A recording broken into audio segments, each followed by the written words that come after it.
Sara, and this is the Scientist of the Month virtual story time. Every month on the first Saturday, we'll have a story time featuring the Scientist of the Month. The second Saturday, the next week, we'll have a virtual how-to with Ms. Erin featuring some kind of activity related to that Scientist of the Month. Do you know what a scientist is? A scientist is someone who studies science. They make observations and guesses about what might happen in order to create some kind of solution to a problem. There are lots of different kinds of science, and therefore lots of different kinds of scientists. Our Scientist of the Month for February is Katherine Johnson.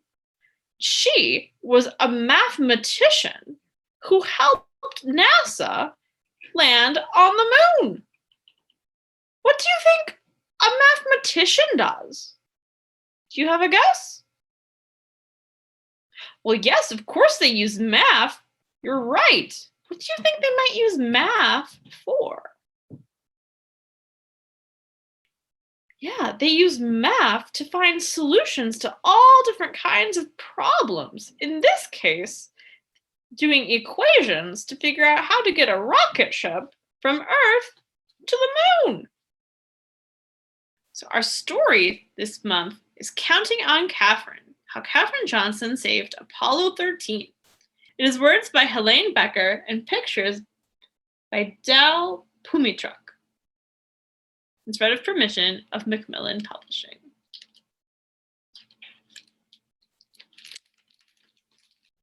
Katherine loved to count.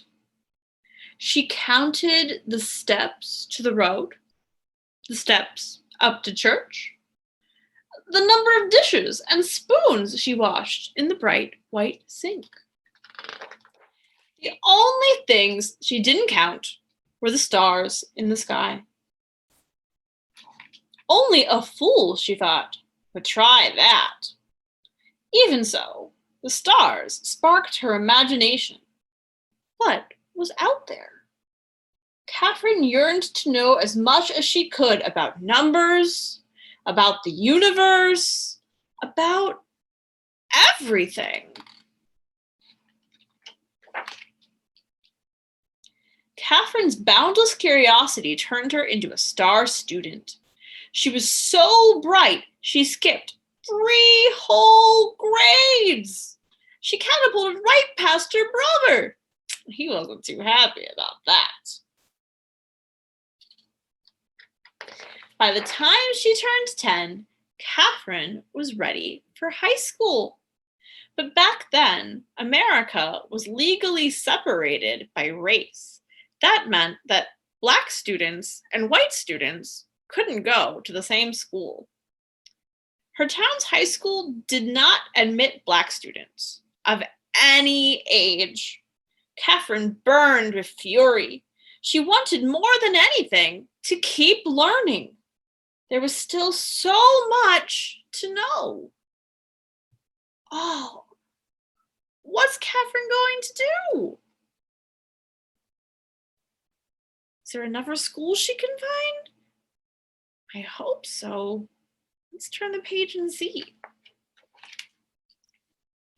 Count on me, Katherine's father told her.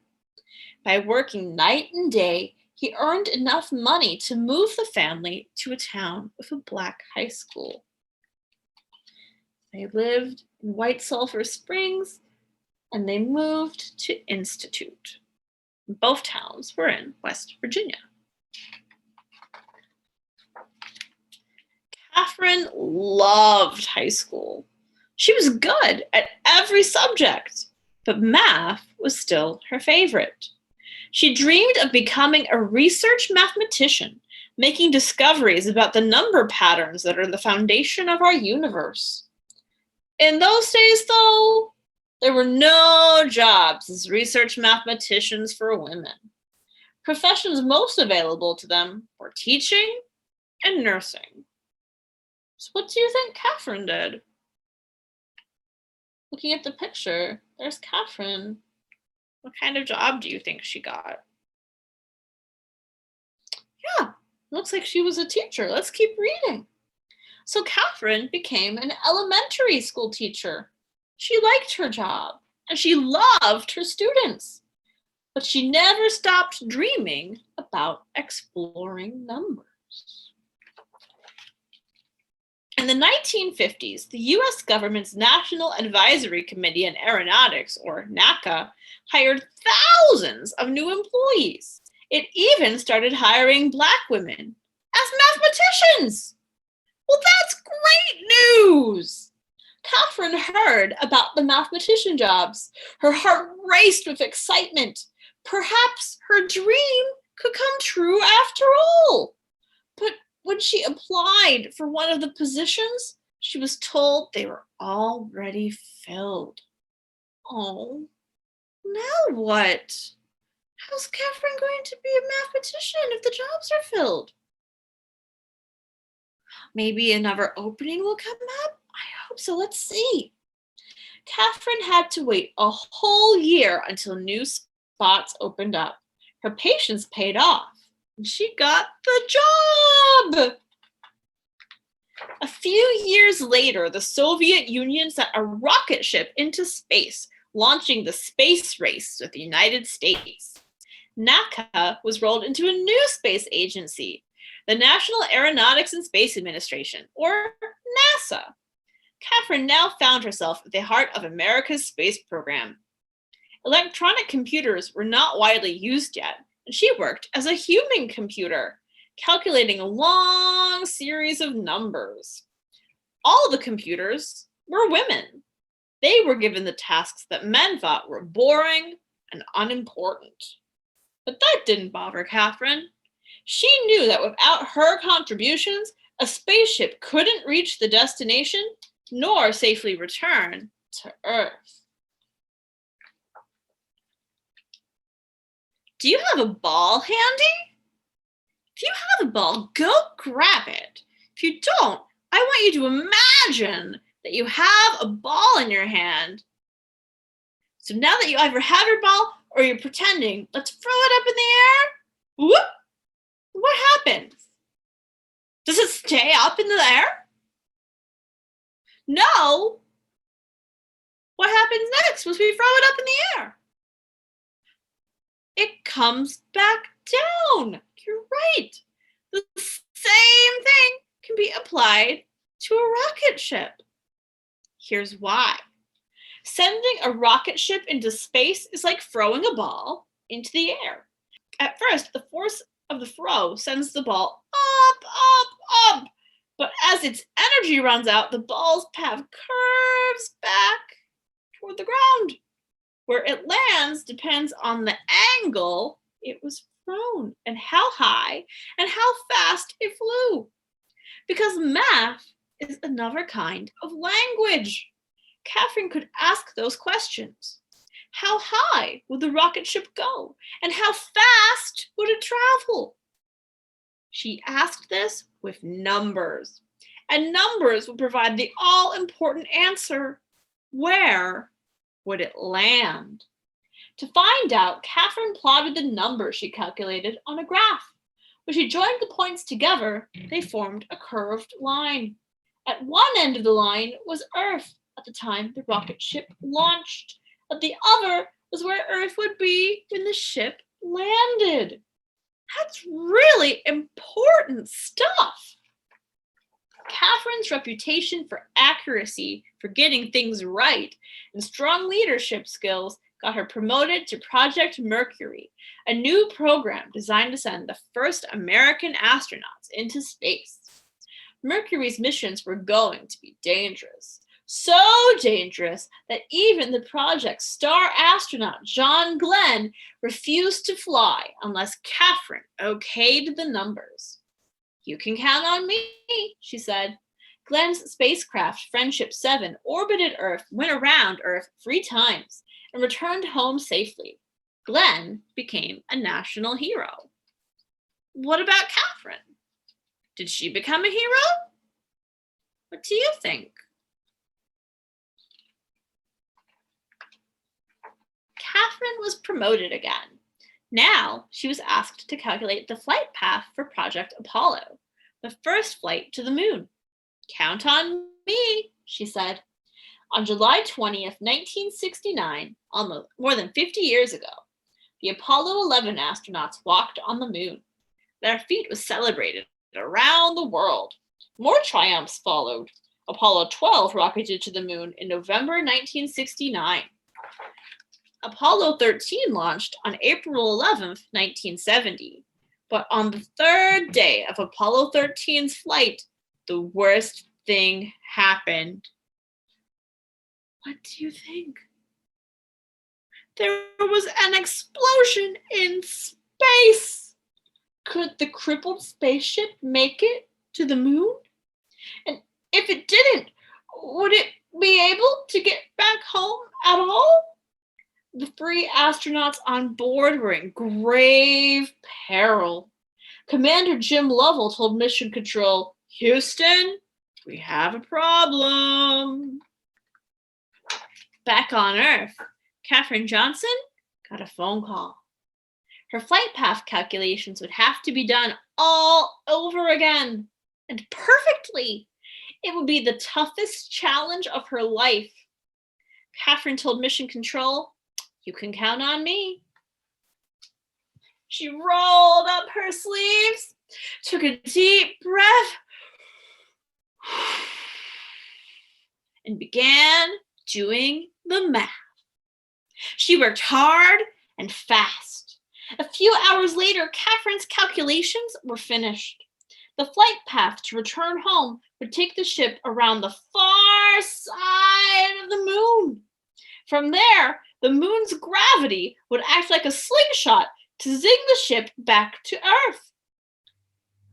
To get home, the crew of Apollo 13 would have to follow Katherine's course exactly by burning off fuel at precise intervals. If the astronauts made a mistake, their ship would drift through space forever. Did they make it home? Yes! Oh, I'm so glad. Katherine waited anxiously to hear the astronauts' report. Finally, it crackled over the loudspeakers. "We've got it! Apollo 13 was back on track." Katherine Johnson had done it. She had brought Apollo 13 home. She was no longer the kid who dreamed of what was beyond the stars. She was now a star herself.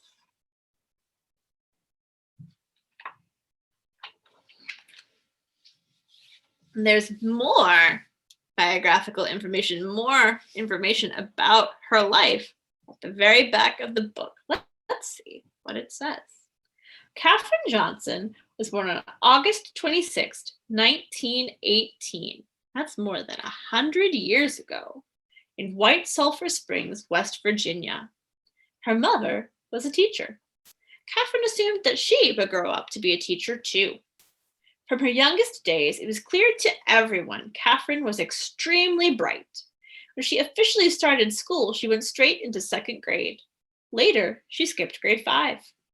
Katherine graduated from high school at 14 and West Virginia State College at 18. Her first job was teaching math in Marion, Virginia. She loved helping her students learn and encouraged them to learn from one another. "I had my students find a buddy and help each other," she said. In 1953, Katherine got a job as a computer at the Langley Aeronautical Laboratory for NASA. To counter ingrained sexism there, that means discrimination against women, she had to develop more than math skills. We needed to be assertive as women in those days, assertive and aggressive. Still, Katherine was kept out of the research team's all-male briefings. "Eventually, they got tired of answering my questions and just let me in," she said. Spurred by competition with the Soviet Union, the United States ramped up its own space program in 1958, and Katherine became an aerospace technologist when her team joined NASA. By the late 1960s, NASA estimates more than 400,000 people were working on sending a man to the moon. Katherine said, The whole idea of going into space was new and daring. There were no textbooks. We had to write them. We wrote the first textbook by hand. Katherine did her calculations on mechanical tabulating machines. By 1961, electronic computers were coming into wider use, but many people, including John Glenn, didn't trust computer-generated numbers. Call Katherine, she remembers him saying. If she says the number is right, I'll take it. Her role, however, always involved more than mere number crunching. It relied heavily on hunches. By letting her imagination run free, Katherine developed a key backup navigation system that used the stars as guideposts. Katherine's contributions were crucial in America's space program. She calculated the trajectory for Alan Shepard's first flight into space and devised the trajectories for space capsules and lunar landing modules. She co-authored 26 scientific papers, including a groundbreaking report on the theoretical underpinnings of spaceflight. Later in her career, she worked on the space shuttle and on a satellite project that searched the globe for underground minerals and other natural resources from space. In 2015, Katherine received the Presidential Medal of Freedom. Despite her many achievements, Katherine never liked to take any credit. Her reason? Because we always worked as a team, she said. It was never just one person. Katherine Johnson passed away last year in 2020.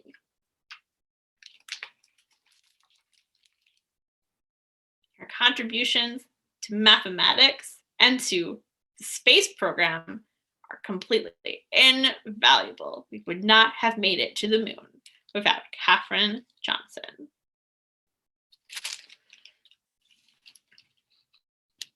Make sure you tune in next Saturday for Miss Erin's virtual how-to of how to make your own space capsule. If you live in Sharpsburg or the surrounding area, you can also pick up a take and make kit with all the supplies you need to make your own space capsule. I will see you next month on the first Saturday for our next Scientist of the Month virtual story time. Remember to keep dreaming. Stay safe and healthy, friends.